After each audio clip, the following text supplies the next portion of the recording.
जानकी अपनी दोनों बेटी के साथ बाजार से सब्जी खरीद रही होती है। जानकी, तुम्हारी बेटी कमर कितनी खूबसूरत है, बिल्कुल दूध की तरह। तेरी साक्षी इतनी सांवली कैसे है? अरे तुमने कहीं जवानी में कोई कुकर्म तो नहीं किया था? ये सुनकर जानकी को बहुत गुस्सा आता है। ये क्या बोल रही है? तुम थोड़ा सोच समझ कर बोला करो। कलावती का यही तरीका गलत था बोलने का, लेकिन सच यही है कि ये साक्षी तुम्हारी बेटी लगती ही नहीं है। अब गुस्से से जानकी अपनी दोनों बेटियों के साथ घर आती है और फिर अपनी सांवली बेटी को बाथरूम में ले जाकर जबरदस्ती उसके मुंह पर केमिकल से भरे हुए फेस वॉश को रगड़ने लगती है। माँ ये क्या कर रही हो? मेरी आंखें जल रही है, बंद करो ऐसा। आज मैं तुझे गोरा करके ही छोड़ूंगी। तेरी वजह से लोग मुझे न जाने क्या क्या कहते हैं। तभी वहाँ पर कोमल आती है। सच में माँ, ये तो किसी एंगल से मेरी बहन नहीं लगती है। ऊपर से हम जब भी इसको अपने साथ बाहर ले जाते हैं, कोई ना कोई हमारा मजाक बना ही देता है। अब इसी तरह एक दिन राजेश के कुछ दोस्त घर आते हैं। वहीं साक्षी हाथों में चाय पानी नाश्ता लेकर उन सभी के पास आती है। अरे राजेश, तूने अपने घर में नौकरानी रखी हुई है क्या? वैसे मैं भी अपने घर के लिए एक नौकरानी ढूंढ रहा था भाई। अरे पागल हो गए हो क्या? ये मेरी बड़ी बेटी है साक्षी। क्या कहा? ये तेरी बड़ी बेटी है? अरे यार, लगती तो नहीं है। तेरी छोटी बेटी कोमल तो इतनी सुंदर है, बेटा भी लगभग तेरी तरह ही लगता है, लेकिन ये कहीं से तुम्हारी बेटी नहीं लगती। कहीं भाभी का जवानी में कोई चक्कर तो नहीं था? मुझे तो लगता है जरूर भाभी का कोई चक्कर ही था, जिसकी खबर राजेश को नहीं चली और ये काली कलूटी औलाद इनके घर में पैदा हो गई। ये सुनकर साक्षी मायूस होकर वहाँ से चली जाती है। कुछ देर के बाद मेहमान भी चले जाते हैं, लेकिन तभी साक्षी के पिता अपने हाथ में मोटा डंडा लेकर साक्षी के कमरे में आते हैं। साक्षी बेड पर बैठी होती है। इतने में उसके पिता डंडे से तेज तेज साक्षी के पीठ पर मारने लगते हैं। पापा यू बेवजह आप मुझे इतनी जोर जोर से डंडे से मत मारिए, मुझे दर्द हो रहा है। साक्षी दर्द में चिल्ला रही होती है। तभी उसकी माँ और बहन भाई वहाँ आते हैं। अरे वाह, देखो पापा कितनी तेज तेज दीदी को मार रहे हैं। अरे रुको ना, मैं वीडियो बनाता हूँ। हाँ, बना इस बदसूरत की वीडियो, कहीं ये फेमस ही हो जाए। वैसे तो इसे कोई देखना पसंद नहीं करता। सही कहा, और आज इसकी बदसूरती की वजह से मेरे दोस्त भी मेरा मजाक बनाकर चले गए। ये जब जब बाहर जाती आती है हमारा मजाक बनता है, इसलिए मैंने फैसला कर लिया है कि आज से ये घर के बाहर कदम नहीं निकालेगी। आज से ये सिर्फ घर में खाना बनाएगी और इसे खाना भी सिर्फ एक वक्त मिलेगा, रात को। माँ, मैं इतनी देर भूखी कैसे रहूंगी? भूखा रहना पड़ेगा तुझे, यही सजा है तेरी। अब अगले दिन सुबह जब साक्षी उठकर रसोई में आती है तो देखती है कि रसोई में कुछ मैकेनिक सेंसर फिट कर रहे हैं। माँ, ये सब क्या हो रहा है? ये सेंसर है। आज से हमें बिना बताए अगर तूने फ्रिज, कैबिनेट या कुछ निकाल कर खाने की कोशिश की या तूने चूल्हे पर कुछ पकाने की कोशिश की तो ये सेंसर तेजी से बजेगा, और ये बजा तो तेरी खैर नहीं। आप लोग मेरे साथ ऐसा क्यों कर रहे हैं? चुप कर, तुझ बदसूरत के साथ तो यही होना चाहिए। इतने में वहाँ पर कोमल आती है। माँ, बाहर बहुत तेज बारिश हो रही है, कुछ स्नैक्स बनाकर खाने को दो ना, बहुत मन कर रहा है। हाँ बेटी, क्यों नहीं, सुनाई दे गया तुझे? चल फटाफट से स्नैक्स बना। अब साक्षी रसोई में सबके लिए चाय, समोसे, फ्रेंच फ्राइज, ब्रेड पकौड़े, कचौड़ियाँ बनाकर तैयार करती है और फिर उसे लेकर वो बैल्कनी में आती है। लीजिए, आप लोग ये स्नैक्स खा लीजिए। अरे बाहर कितना अच्छा मौसम हो रहा है। अब साक्षी बैल्कनी के पास आती है और हाथ आगे की ओर करती है। उसके हाथों पर कुछ बारिश की बूंदें गिरती हैं। ये बारिश कितना सुहाना लग रहा है। अब साक्षी इतना बोलती ही है कि तभी उसकी माँ गुस्से से वहाँ पर आती है और उसके बालों को नोचते हुए टेबल के पास लेकर आती है। चुपचाप से इस टेबल के पास खड़ी रह, ज्यादा शौक है बारिश एंजॉय करने का। अब साक्षी चुपचाप खड़ी होती है। फिर कुछ देर के बाद साक्षी टेबल पर पड़े कुछ स्नैक्स को उठाकर अपने मुंह में रखती है कि तभी उसके पिता खींचकर उसके गाल पर एक चांटा लगा देते हैं, जिससे उसके मुंह में रखा निवाला नीचे गिर जाता है और गाल लाल पड़ जाता है। पापा, आपने मुझे क्यों मारा? मेरी गलती क्या थी? मैं तो बस समोसे का एक टुकड़ा खा रही थी। हाँ, लेकिन क्यों? तुझे कहा है ना, इस घर में तुझे खाना सिर्फ एक टाइम मिलेगा, और ये क्या बारिश लगा रखा है? यहाँ चली जाए यहाँ से। सही किया इसके साथ, बढ़िया स्नैक्स खाने वाली। और हाँ, इस बारिश में अच्छा खाना सिर्फ हम खाएंगे, तू नहीं। अब इसी तरह शाम को साक्षी छत पर से कपड़े उतारने के लिए आती है कि तभी आसमान में तेज बिजली कड़कती है और बारिश होने लगती है। बाप रे, कितनी तेज बारिश हो रही है शाम को। चलो फटाफट कपड़े उतार लेती हूँ, फिर अपने लिए थोड़े ब्रेड टोस्ट करके गर्मा गर्म चाय बनाऊंगी। हल्की भूख लग रही है और बारिश में चाय किसे नहीं पसंद होती। अब फटाफट कपड़े उतार कर साक्षी रसोई में आती है और फ्रिज खोलती है, लेकिन फ्रिज का डोर जैसे ही ओपन होता है उसके अंदर से तेज हॉर्न की आवाज आने लगती है, जिसकी आवाज सुनकर रसोई में परिवार के सदस्य इकट्ठे हो जाते हैं। वहीं जानकी बिना सोचे समझे साक्षी के गाल पर एक चांटा लगा देती है। देखा, मुझे तो पता ही था कि तू चोरी चुपके कुछ ना कुछ यहाँ खाने आएगी ही। माँ, वो बारिश हो रही थी तो थोड़ा चाय और ब्रेड खाने का मन कर गया। कुछ भी खाने को नहीं मिलेगा तुझे, चाहे बारिश हो या तूफान आए। अरे हम तो तुझ बदसूरत को खाने के लिए इतना तड़पा देंगे कि तू एक दिन अपनी जान से ही हाथ धो बैठेगी। आप ऐसा कैसे बोल सकते हैं? मैं आपकी ही बेटी हूँ, कोई गैर नहीं हूँ। चल चल, ज्यादा इमोशनल ड्रामा करने की जरूरत नहीं है। और अब जो तू अपने लिए बना रही थी ना, वो हमारे लिए भी बना। सुन लिया? हाँ, जल्दी कर। अब साक्षी ब्रेड को टोस्ट करती है, फिर गर्मा गर्म चाय बनाती है और फिर उससे लेके हॉल में आती है। अब सभी लोग चाय ब्रेड खाते हैं। इसी तरह कुछ हफ्ते गुजरते हैं, जिसके बाद रिश्तेदारों के थ्रू साक्षी के लिए शादी का एक रिश्ता आता है। लड़के वाले सांवली साक्षी को देखकर, माफ करना जानकी, आपकी दूर की देवरानी ने ये रिश्ता बताया था हमें, और हमें लगा जैसे आपकी छोटी बेटी सुंदर है वैसे बड़ी बेटी भी सुंदर होगी, लेकिन ये तो काली कलूटी बदसूरत है। मैं इससे अपने बेटे की शादी नहीं करूंगी। अरे माँ, मैं खुद इस लड़की से शादी नहीं करना चाहता, चलो यहाँ से। अब लड़के वालों के जाने के बाद जानकी गुस्से में गर्मा गर्म चाय साक्षी के मुंह पर फेंक देती है। देख ले, तेरे लिए तो रिश्ते भी नहीं आ रहे हैं। पता नहीं कब तक हमारी छाती पर मूंग डालेगी तू। अब इसी तरह रात को एक वक्त खाने में साक्षी को घर वाले अपना छोड़ा हुआ खाना देते हैं। ये ले, हम लोगों ने थोड़ा खाना छोड़ दिया है, इसे तू खा ले। अब अकेले जमीन पर बैठकर साक्षी सबकी जूठन खाती है और अपने कमरे में आराम करती है, लेकिन आधी रात को उसको फिर से भूख लग जाती है। मुझे भूख लग रही है, जाती हूँ रसोई में कुछ खा कर आती हूँ। साक्षी कमरे से निकलकर बैल्कनी में आती है। अरे, रात को भी बाहर बारिश हो रही है। जाती हूँ प्याज के पराठे बनाती हूँ, मजा आ जाएगा खाकर। साक्षी रसोई में आती है और कैबिनेट से आटे का डिब्बा जैसे ही निकालती है, कैबिनेट से तेज तेज आवाज आनी शुरू हो जाती है। ये आवाज सुनकर जानकी रसोई में आ जाती है। अरे, तो फिर रसोई में आ गई? तू ऐसे नहीं मानेगी। अब गुस्से से जानकी साक्षी का सिर पकड़कर गैस के ऊपर पटक देती है, जिससे गैस का कोना साक्षी के सिर पर लग जाता है और उसका सिर जख्मी हो जाता है। माँ, आखिर मेरे खाने से आपको इतनी क्या दुश्मनी है? जब मैं आपको खाना बनाकर खिला सकती हूँ तो मैं खुद क्यों नहीं खा सकती? नहीं खा सकती तू नौकरानी है इस घर की, बस तू हमें खाना बनाकर खिलाएगी लेकिन खाएगी नहीं। अब भूखे ही पेट साक्षी रसोई से निकलकर कमरे में आते और सो जाती है। अब इसी तरह एक दिन साक्षी कोचिंग से आ रही होती है कि तभी रास्ते में तेज बारिश होने लगती है। बाप रे, जब से मानसून शुरू हुआ है तब से आए दिन कभी भी बारिश शुरू हो जाती है। वैसे दोपहर के इस बारिश से मौसम काफी ठंडा हो गया, भूख भी लग गई है। आज तो घर जाते ही कुछ खा लूंगी। अरे नहीं, पर मुझे तो एक ही टाइम खाना मिलता है, वो भी रात में। कोशिश करूंगी कि छुपा कर कुछ खा लूं। अब साक्षी भीगते हुए घर आती है तो देखती है कि डाइनिंग टेबल पर उसके मम्मी पापा और भाई बहन मोमोज, चाउमीन, पिज्जा जैसी चीजें खा रहे हैं।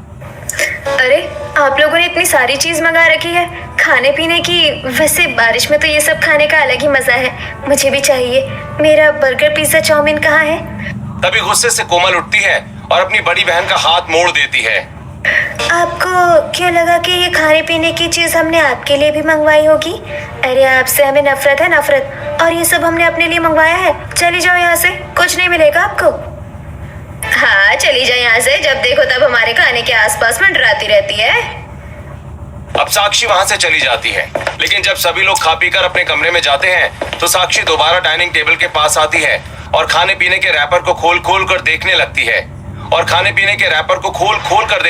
है जिसमें से उसे कुछ पिज्जा के टुकड़े मिलते हैं तो कुछ बर्गर के स्लाइस, और साक्षी उन्हीं को अब खाने लगती है। मुझे सुबह से इतनी तेज भूख लग रही थी, पर बारिश में अच्छा खाना मेरी किस्मत में है ही नहीं। अब इसी तरह एक शाम तेज बारिश में एक हाथ से छाता पकड़े दूसरे हाथ में खाने की कटोरी लिए बसंती जानकी के घर आती है। जानकी, कोई है? सब कहाँ है? इतने में वहां पर साक्षी आती है। जी कहिए, क्या हुआ? सब अंदर कमरे में है। चलो कोई बात नहीं, ये मैं हलवा लेकर आई थी तुम लोगों के लिए, इसे खा लेना। बाहर बहुत सुहाना मौसम हो रहा है, मैंने अपने घर में बनाया था, सोचा तुम्हें भी दे दूं। इस हलवे में से तो बहुत अच्छी खुशबू आ रही है और कितने सारे ड्राई फ्रूट्स डाले आपने इसके अंदर। मैं इसे जरूर खाऊंगी। अब जैसे ही बसंती घर के बाहर निकलती है, जानकी वहां आकर हलवा छीन लेती है और साक्षी का सिर दीवार पर मार देती है। तुझे कोई हक नहीं है इतने सारे खाने को खाने की। तुझे सूखी रोटी रात को दे देती हूँ ना, वही बहुत बड़ी बात है। आई बड़ी बरसात में मूंग दाल का हलवा खाने वाली, इसे हम खाएंगे। अब घर के सभी सदस्य डाइनिंग टेबल पर बैठकर अलग अलग कटोरी में उस हलवे को लेकर चम्मच से खाने लगते हैं। हलवा तो बहुत स्वादिष्ट है। हाँ, और बारिश में ये ड्राई फ्रूट्स वाला मूंग दाल का हलवा खाकर तो मजा आ गया। खाओ खाओ, स्वाद लेके खाओ। अब सभी लोग हलवा खाकर चले जाते हैं, जिसके बाद साक्षी डाइनिंग टेबल के पास आती है और उनकी जूठी चम्मचों को चाटने लगती है। इस चम्मच को चाटकर एहसास हो रहा है कि यह हलवा सचमुच बहुत स्वादिष्ट था, पर वो मेरी किस्मत में नहीं था। मेरी किस्मत में तो शायद ना बारिश का सुख है और ना ही अच्छे खाने का। अब इसी तरह एक दिन साक्षी भूखी प्यासी अपने कमरे में सो रही होती है कि तभी सुबह 5 बजे साक्षी की माँ कमरे का दरवाजा पीटते हुए, अरे उठ उठ कलमुही, कब तक सोती रहेगी? अब फटाफट साक्षी उठती है और दरवाजा खोलती है। हाँ माँ, क्या हुआ? चल, बाहर बहुत तेज बारिश हो रही है। आज हमें सुबह सुबह 5 बजे गर्मा गर्म अदरक वाली चाय, आलू के पराठे, पनीर के पराठे, सोया पराठे और प्याज के पराठे बनाकर खिला, वो भी चूल्हे पर। पर माँ, बाहर बारिश हो रही है, ऐसे में मैं चूल्हे पर खाना कैसे बना पाऊंगी? मुझे नहीं पता, बंदोबस्त कर और चूल्हे पर ही बनाकर खिला। आज हमें चूल्हे का खाना ही खाना है। आज सुबह 5 बजे साक्षी छाता लेकर बाहर आती है। छाता पकड़कर तो काम हो नहीं पाएगा। अब बारिश में भीगकर साक्षी तिरपाल से एक चौकोर टेंट खड़ा करती है और फिर उसके नीचे वो कुछ ईंटें लगाकर चूल्हा बनाती है और फिर उसके अंदर लकड़ियां जलाकर वो खाना बनाना शुरू करती है। अब साक्षी एक तरफ प्याज, पनीर, सोया और आलू के पराठे धीरे धीरे तैयार कर रही होती है। बाप रे, बारिश के साथ साथ आंधी तूफान भी कितना तेज हो रहा है। और सच कहूँ तो सुबह 5 बजे बारिश में भीगते भीगते मुझे तो अब ठंड भी लगने लगी है। साक्षी इतना कहती है कि तभी मोहल्ले में एक ऑटो आकर रुकता है और उस ऑटो से एक परिवार बाहर निकलता है।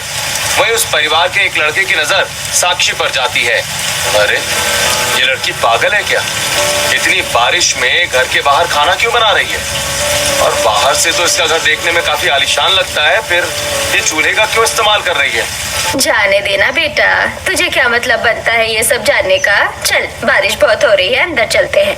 तभी पड़ोसी, हाँ बेटा, अभी तुम इस मोहल्ले में नए हो, कुछ महीने यहाँ रहो, धीरे धीरे सब समझ जाओगे। हम अपने मुंह से बताएंगे तो लगेगा कि हम बुराई कर रहे हैं। दूसरी तरफ साक्षी खाना बनाकर अपने परिवार वालों को खाना खाने को देती है। सभी लोग पराठे स्वाद लेकर खाते हैं। तभी एक पराठा धीरे से साक्षी भी उठाने की कोशिश करती है कि तभी डाइनिंग टेबल से उसकी माँ उठकर उसके हाथ को मोड़ते हुए कहती है, कितनी बार एक ही बात समझाऊं कि तुझे खाना एक ही वक्त मिलेगा?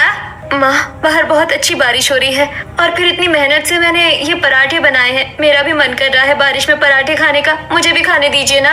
अपने मन को कंट्रोल में रख, नहीं मिलेंगे तुझे पराठे खाने को, चली जा यहाँ से। अब इसी तरह एक दिन सबसे छुपाकर साक्षी घर की टेरेस पर कुछ फल खा रही होती है।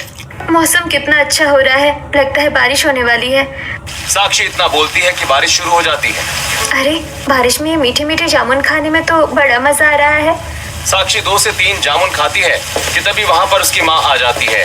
अरे, तू यहाँ खड़ी होकर जामुन खा रही है और कपड़े बारिश में भीग रहे हैं। अब जान की छत पर रखी स्टील की तार को उठाकर साक्षी के शरीर पर मारना शुरू कर देती है।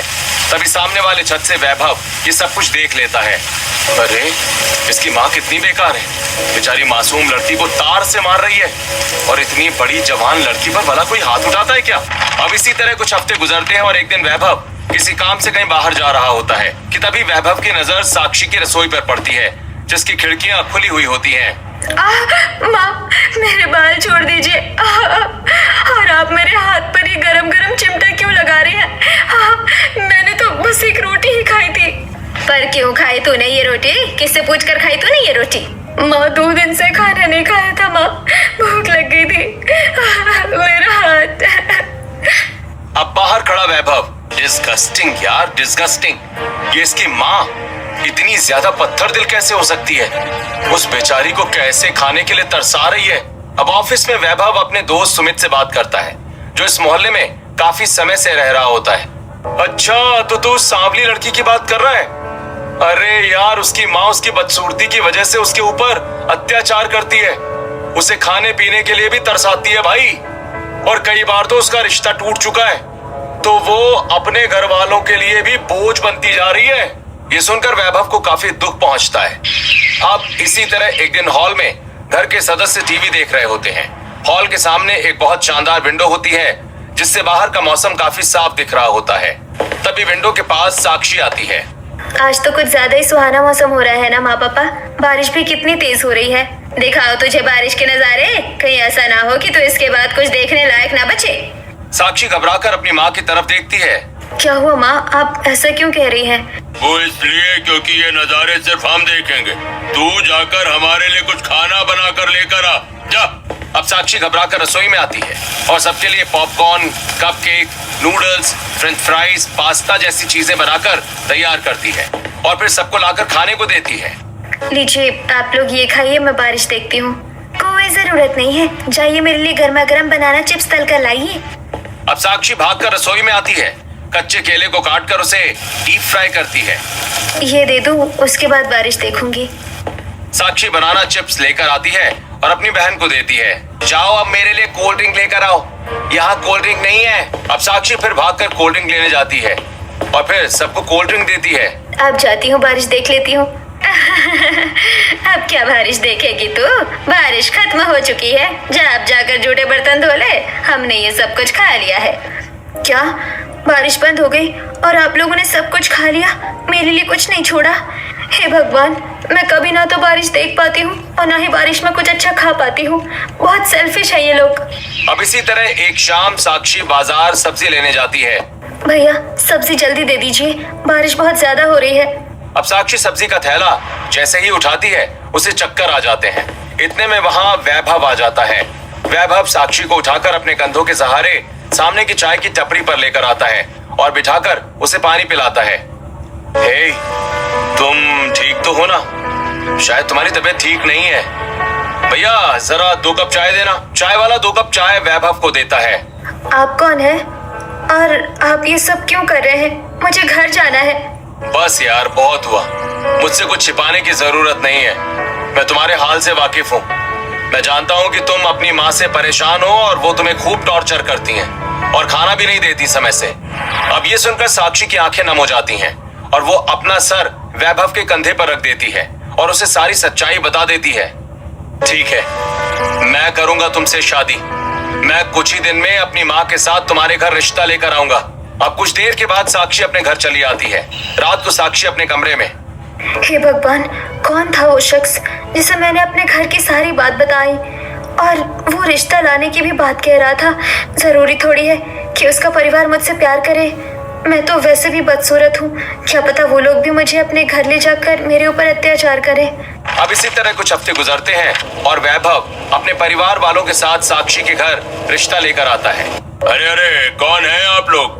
घर में घुसे ही चले आ रहे हैं। बेटा ये कैसे बात कर रहे हैं हमसे? 1 मिनट माँ जी, हम इस घर में आपकी सांवली बेटी के लिए रिश्ता लेकर आए हैं। क्या कहा? उस बदसूरत के लिए रिश्ता लेकर आए हो? अच्छा है, माँ इनको बैठाओ, इसी बहाने हमारी बहन यहाँ से रवाना तो होगी। हाँ हाँ, आप लोग अंदर आइए। अब साक्षी सभी को चाय पानी देती है। जी, लड़की तो आपकी काफी संस्कारी लगती है, मेरे बेटे को भी पसंद है, तो हमारी तरफ से ये रिश्ता फिक्स है। आप शादी की तैयारी कीजिए। अब कुछ ही हफ्तों में पूरी विधि विधान के साथ साक्षी शादी करके अपने ससुराल आ जाती है। अब साक्षी जैसे ही अपने ससुराल की चौखट पर पैर रखती है, तेज तेज बारिश शुरू हो जाती है। साक्षी पीछे मुड़ती है और वो डर सी जाती है। क्या हुआ बहू? पीछे मुड़कर तुमने बारिश को देखा और तो मैं डर गई। ऐसा क्यों? बारिश से तो हमको खुशी मिलती है। क्या हुआ? लगता है भाभी थोड़ा थक गई है माँ, आप जल्दी गृह प्रवेश करो ना, उन्हें आराम भी करना होगा। हाँ बहू, इस कलश को गिराकर घर के अंदर प्रवेश करो, तुम्हारा हमारे घर में स्वागत है। अब साक्षी कलश गिराकर घर के अंदर आती है और फिर अपने पति के साथ अपने कमरे में जाती है, जहाँ वैभव का कमरा काफी लग्जरी होता है। वहीं बेड के सामने एक सुंदर शीशे का कैबिनेट बना होता है, जिसके अंदर chocolate, pastry, strawberries, cookies, cream roll जैसी खाने पीने की चीजें रखी होती हैं। बाप रे, इतनी सारी खाने पीने की चीज, वो भी बेडरूम में? हाँ हाँ, ये मैंने स्पेशली तुम्हारे लिए बनवाया है, ताकि तुम्हें अगर आधी रात में भी कुछ खाने की क्रेविंग हो ना, तो तुम उठो और आराम से खा लो। बाप रे, मेरी खाने पीने के बारे में मेरे पति इतना सोचते हैं। ये सच में ऐसे है या शुरू शुरू में बस अटेंशन पाने के लिए ऐसा कर रहे हैं? मुझ जैसी बदसूरत के लिए इतनी फैसिलिटीज। देखो, आज तो बोल दिया, लेकिन दोबारा मत बोलना। मेरे लिए तुम मेरी ड्रीम गर्ल हो। मुझे शुरू से ही ऐसी ही लड़की चाहिए थी। अब अगले दिन साक्षी नहा धोकर रसोई में आती है और सबसे पहले रसोई की खिड़की खोलती है। अरे, आज सुबह सुबह ही बारिश आ गई। एक मिनट, बारिश आ रही है, फटाफट सबके लिए खाने का बना देती हूँ, नहीं तो सब गुस्सा करेंगे। अब साक्षी जैसे ही फ्रिज खोलती है, ये फ्रिज कहीं इसके अंदर कोई सेंसर तो नहीं लगा? साक्षी इतना कहती है कि तभी वहाँ पर उसकी सास आ जाती है। सुबह सुबह बहू रसोई में क्यों घुस गई तुम? और फ्रिज से क्या ले रही हो? तुम्हें कुछ बनाने की जरूरत नहीं है, मौसम बहुत अच्छा है, तुम चलकर बालकनी में बैठो, मैं तुम्हारे लिए कुछ बना कर लेकर आती हूँ। नहीं नहीं, मैं बना लूंगी माँ जी। मैंने कहा ना, तुम बालकनी में जाओ, बाहर मौसम बहुत अच्छा हो रहा है। अब साक्षी बालकनी में आती है, जहाँ उसके ससुर, ननद और पति बैठे होते हैं। भाभी, आप बैठो ना। अब सबके साथ साक्षी घबरा कर बैठती है। तभी पीछे से मालिनी चाय, समोसे, ब्रेड पकौड़े, सैंडविच, कचौड़ियाँ, पुदीने की चटनी, टमाटर की चटनी, कोल्ड ड्रिंक और अदरक वाली चाय बनाकर लेकर आती हैं। सभी लोग खाना पीना शुरू करते हैं, लेकिन साक्षी कुछ नहीं खा रही होती है। कहीं ऐसा ना हो मैं जैसे ही कुछ खाऊं मेरी सास मुझे मारने पीटने लगे। इतने में वैभव धीरे से साक्षी के हाथ पर अपना हाथ रखता है। साक्षी, खाओ ना, माँ ने तुम्हारे लिए ही बनाई है ये सारी चीजें। हाँ बहू, ये सब कुछ तुम्हारे लिए है, खाओ ना, देखो कितना अच्छा मौसम है, फटाफट खाओ चलो। अब पहली बार बारिश का सुंदर नजारा देखते हुए साक्षी कई तरह के स्नैक्स खाती है। अब इसी तरह एक रात साक्षी कमरे में सो रही होती है कि तभी उसे बिजलियों के कड़कने की आवाज सुनाई पड़ती है और वो डर कर उठकर बैठ जाती है। हे, क्या हुआ? तुम ठीक तो हो साक्षी? जी, बाहर शायद बारिश आ रही है।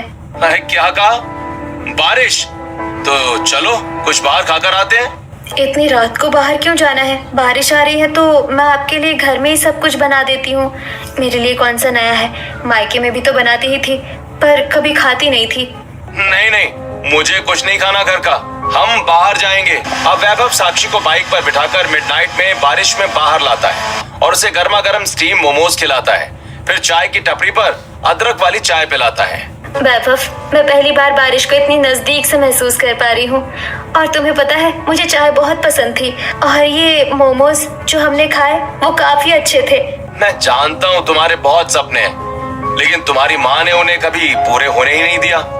लेकिन अब तुम मत डरो, तुम मेरे साथ अपनी लाइफ खुल कर जी सकती हो। अब कुछ हफ्ते के बाद वैभव के पिता अपने हाथ में 2 जैसलमेर की टिकट लेकर आते हैं। बेटा, ये लो, ये तुम्हारी और बहू की जैसलमेर की टिकट है। यहाँ पर हमारी बहुत बड़ी कुल देवी है, तुम दोनों जाकर पहले तो दर्शन करके आओ। ठीक है पिताजी। अब अपनी पत्नी को लेकर वैभव जैसलमेर आता है और पहले माता रानी के दर्शन करता है, फिर होटल बुक करके उसमें स्टे करता है। साक्षी, तुम बैठो, आज मैं तुम्हें ना अपने हाथ से कुछ बनाकर खिलाता हूँ। अब वैभव अपनी वाइफ के लिए इटालियन डिश बना रहा होता है। दूसरी तरफ साक्षी होटल के विंडो से बाहर देख रही होती है, जहाँ बारिश और ओले गिर रहे होते हैं। बाहर कितनी अच्छी बारिश हो रही है, मन कर रहा है अभी बाहर चली जाऊं, पर कहीं मेरे पतिदेव गुस्सा तो नहीं हो जाएंगे। इतने में पीछे से वैभव इटालियन डिश लेकर साक्षी के बगल में आता है। अरे, बाहर बारिश हो रही है, तुमने मुझे पहले क्यों नहीं बताया? चलो फटाफट खा लेते हैं, फिर बाहर चलेंगे। अब साक्षी और वैभव इटालियन डिश खाते हैं। ये बहुत अच्छा बना है और सच कहूँ तो मेरे लिए तो पहली बार किसी ने कुछ बनाया है। अब वैभव अपने हाथ से साक्षी के लिए एक स्टाइलिश ड्रेस सेलेक्ट करता है, जिसे पहनकर साक्षी बाहर आती है। बाहर काफी अच्छा रोमांटिक मौसम हो रहा होता है। साक्षी, चलो, वहाँ मसाला भुट्टे बिक रहे हैं, चलकर भुट्टे खाते हैं। अब साक्षी और वैभव भुट्टे खरीद कर खाते हैं। साक्षी, थोड़ी आगे एक बहुत अच्छी मैगी की दुकान है। शादी से पहले मम्मी पापा के साथ आता था ना, तो खाता था। चलो तुम्हें भी ट्राई करवाता हूँ। अब साक्षी को लेकर वैभव मैगी के शॉप पर आता है और उसे गर्मा गर्म चटपटी मैगी खिलाता है। अरे, बारिश में भीगते हुए ये चटपटी मैगी खाकर तो मजा आ गया। देखिए, ओले गिर रहे हैं। अब कुछ देर के बाद वैभव और साक्षी होटल में आते हैं। साक्षी, टेरेस पर चले क्या? थोड़ा बारिश में और भीग लेंगे। ठीक है। अब साक्षी और वैभव टेरेस पर आते हैं जहाँ हल्की बारिश हो रही होती है और दोनों रोमांटिक डांस करते हैं। वैभव, आज मुझे ऐसा लग रहा है कि तुम्हें पाकर मुझे मेरी जिंदगी की सारी खुशियाँ मिल गई। तुम और तुम्हारा परिवार बहुत अच्छा है। अब कुछ हफ्ते के बाद साक्षी और वैभव इसी तरह एक शाम साक्षी घर के हॉल में अकेली बैठी होती है। तभी उसकी सास और उसके ननद अपने हाथ में पिज्जा और बर्गर लेकर वहाँ पहुँचती हैं। भाभी भाभी देखिए हम आपके लिए क्या लेकर आए हैं। देख बहू, हम तेरे लिए पिज्जा और बर्गर लेकर आए हैं। बाहर बहुत अच्छा मौसम हो रहा है। चल टीवी चला ले, ऐसे चुपचाप क्यों बैठी है। अब घबरा कर साक्षी टीवी ऑन करती है और टेबल से पिज्जा उठाती है कि तभी उसकी आंखें नम हो जाती हैं। ये लोग मेरे खाने पीने का कितना ख्याल रखते हैं। पल पल पर ये मुझे कुछ न कुछ अच्छा लाकर खिलाते हैं। अपने मायके में तो बस मुझे सबका जूठन ही मिला है। क्या हुआ बहू, हमसे कोई गलती हो गई क्या? तेरी आंखें नम क्यों है? भाभी क्या हुआ बोलिए ना। अब साक्षी दुखी होकर अपने मायके की सारी सच्चाई अपनी सास को बताती है। अच्छा बहू, इसलिए तू हर वक्त कुछ भी खाने से पहले घबराती थी। मुझे तो समझ नहीं आता कि तेरी इस बदसूरती के चक्कर में तेरी माँ तुझे दाने दाने के लिए तरसा रही थी। भाभी आप चिंता मत कीजिए, आपके मायके में आपके साथ जो हुआ वो यहाँ कभी नहीं होगा। अब साक्षी की सास और ननद साक्षी को गले से लगा लेती हैं, जिसके बाद साक्षी खुशी से बर्गर पिज्जा खाते हुए हॉल में पिक्चर देखती है। अब इसी तरह एक दिन साक्षी के ससुराल वाले साक्षी को लेकर शॉपिंग मॉल आते हैं। हे साक्षी, तुम्हें जो भी पसंद है खरीद लो। भाभी अभी ना रेनी मौसम है, इस वक्त कुछ नॉर्मल और प्रिंटेड कपड़े खरीदो, आप पर अच्छा लगेगा। अब साक्षी चेंजिंग रूम से एक स्टाइलिश गाउन पहनकर आती है जिसके ऊपर फूलों के प्रिंट छपे होते हैं। ये तो बहुत अच्छा लग रहा है यार, इस ड्रेस में तो हमें गोवा में होना चाहिए था। अरे तो इसमें सोचना क्या है, मैं तुम्हारी टिकट बुक करवा देता हूँ, चले जाना। हाँ हाँ कर दीजिए, अभी इनकी नई शादी हुई है, जितना घूमेंगे उतना अच्छा रहेगा। अब सभी शॉपिंग करके जैसे ही शॉपिंग मॉल से बाहर आते हैं, बाहर मूसलाधार बारिश हो रही होती है। अरे बारिश इतनी तेज हो रही है पापा, और मॉल से पार्किंग का डिस्टेंस भी बहुत ज्यादा है। चलिए ना जब तक बारिश में भीगते हैं। अब नंदिनी जबरदस्ती अपनी भाभी को बारिश में सड़क पर लेकर आती है और पूरा परिवार बारिश में झूम झूम कर नाचते हुए भीगता है। इतने में वहाँ बर्फ का गोला बेचने वाला आ जाता है। ए भैया रुको रुको रुको, जरा हम सबके लिए खट्टा मीठा गोला तैयार करना। अब पूरा परिवार बारिश में भीगते हुए गोला खाता है। आप लोगों के साथ ये बारिश का मौसम कितना खूबसूरत लग रहा है। आज से पहले मैंने कभी इतने अच्छे से बारिश एंजॉय नहीं किया। अब कुछ हफ्ते के बाद साक्षी अपने पति के साथ गोवा आती है। वहाँ भी बारिश का मौसम होता है। साक्षी बारिश में बीच जैसी जगह पर खड़ी होकर, कितना अच्छा व्यू है वैभव, यहाँ और ये बारिश भी कितनी खूबसूरत लग रही है। मुझे तो सिर्फ तुम खूबसूरत लग रही हो साक्षी। खैर तुमने कुछ खाया नहीं है ना, चलो हम लोग पहले कुछ खा लेते हैं। अब गोवा के रेस्टोरेंट में साक्षी अपने पति के साथ फ्राई फिश, फिश करी और फ्राइड राइस खाती है। अब कुछ दिनों के बाद गोवा ट्रिप से वैभव साक्षी घर आ जाते हैं। अब साक्षी अपने ससुराल में काफी खुश होती है। वहीं दूसरी तरफ साक्षी के मायके वाले साक्षी की शादी के बाद ज्यादा गरीब हो जाते हैं। उनकी आर्थिक स्थिति इतनी बिगड़ जाती है कि उन्हें खाने के एक एक दाने के लिए भी तरसना पड़ता है। बाप रे जानकी, तू और तेरा परिवार तो बिस्तर पकड़ कर बैठा है। इतने बुरे दिन कैसे आ गए तुम्हारे? इनके साथ तो ये सब होना निश्चित था बसंती। तुम्हें याद नहीं कि अपने निर्दोष बेटी को खाने पीने के लिए कितना तड़पाती थी? हाँ शायद तुम ठीक कह रही हो, ये हमारे बुरे कर्मों की सजा है। वहीं जब ये बात कुछ समय के बाद साक्षी को पता चलती है तो साक्षी काफी चिंतित हो जाती है और वो परेशान होकर बारिश में भीगती हुई गार्डन में चक्कर काट रही होती है कि तभी वहाँ उसका पति वैभव आता है। साक्षी तुम इतनी देर से बारिश में भीग रही हो, ऐसे तो तुम बीमार पड़ जाओगी। एक सेकंड, तुम किसी टेंशन में लग रही हो, सब ठीक तो है ना? नहीं वैभव जी, कुछ ठीक नहीं है। मेरे माता पिता की आर्थिक स्थिति इतनी खराब हो गई है कि उन्हें अनाज के एक दाने के लिए तरसना पड़ रहा है। कुछ समय और उन्हें खाना नहीं मिला तो वो हॉस्पिटलाइज हो जाएंगे। अब धीरे धीरे साक्षी के ससुराल वालों को भी ये बात पता चलती है। बहू तुम चिंता मत करो, हम राशन पानी और कुछ पैसे लेकर तुम्हारे माता पिता के यहाँ चलते हैं। अब मालिनी अपने बेटे बहू के साथ बहू के मायके आती है, जहाँ उसके माता पिता बिस्तर पर लेटे होते हैं और बगल में भाई बहन खड़े होते हैं। दीदी आप आ गई दीदी। पता है आपके जाने के बाद हमारी स्थिति बहुत बिगड़ गई। पापा का कंपनी में लॉस हो गया और भाई की भी कहीं नौकरी नहीं लग रही है। हाँ दीदी, कई महीनों से कुछ नहीं खाया है। अच्छा चुप हो जाओ, परेशान क्यों होते हो, मैं आ गई हूँ ना, अब सब ठीक हो जाएगा।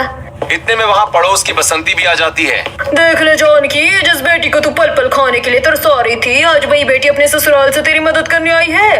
हाँ, पर मेरी पत्नी इनकी तरह नहीं है।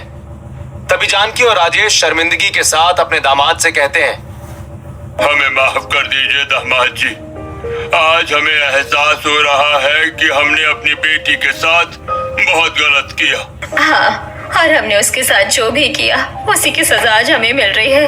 बेटी, हमें माफ कर दो बेटी, अपने माता पिता को माफ कर दो बेटी।